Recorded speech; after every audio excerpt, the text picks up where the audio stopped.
friends, this is Priyanka. Welcome to my channel. Hope you all are doing good.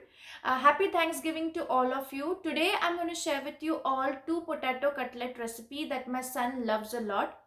Now the first one is that of the poha or beaten rice cutlet, which is very easy to make and extremely yummy. I have come up with this poha cutlet recipe, which tastes similar to that of the traditionally cooked pohas, and it is easier for the toddlers to chew.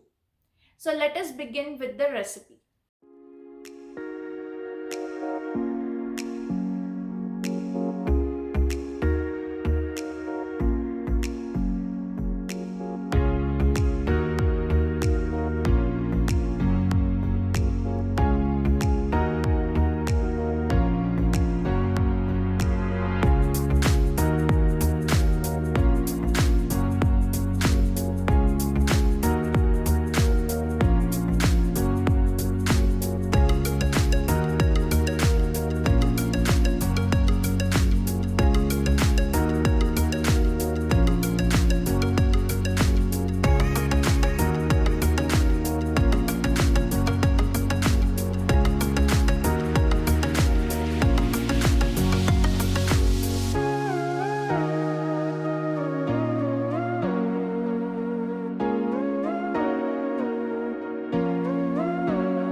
Hope you guys like this recipe. Do try it. If you want, you can also add different veggies like boiled peas, cauliflower or carrots in this recipe to make it even more healthier.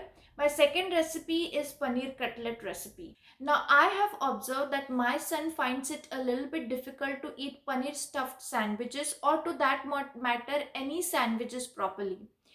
A lot of the stuffing inside the sandwich falls off when he tries to eat these sandwiches.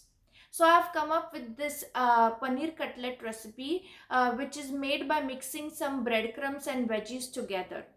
Now for this recipe, I make this instant breadcrumbs just by toasting a fresh slice of bread and grinding it in a mixer. That's it, the breadcrumbs, they are ready. If you make the breadcrumbs this way, you get an option of choosing the bread you like. You can use in whole wheat or multigrain, any kind of bread you like.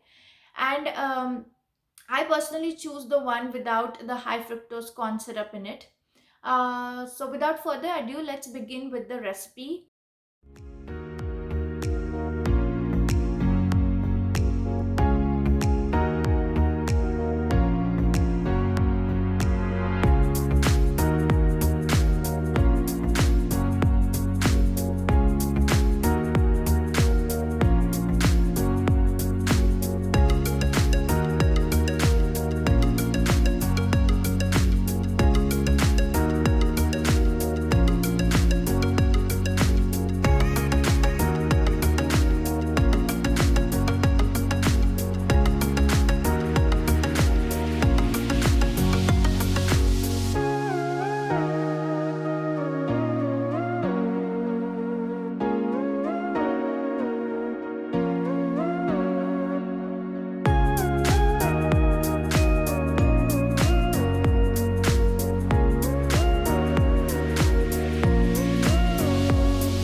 kids like this recipe, do try it. I usually serve this cutlets to my kid in the morning for breakfast, followed by some fruits or a glass of milk. If you want, you can serve it as a snacks to your kid. Please give it a thumbs up if you like this video, subscribe for more videos, and don't forget to check the nutritional value at the end of the recipe, and I will also put a link in the description box below. Thank you so much for watching.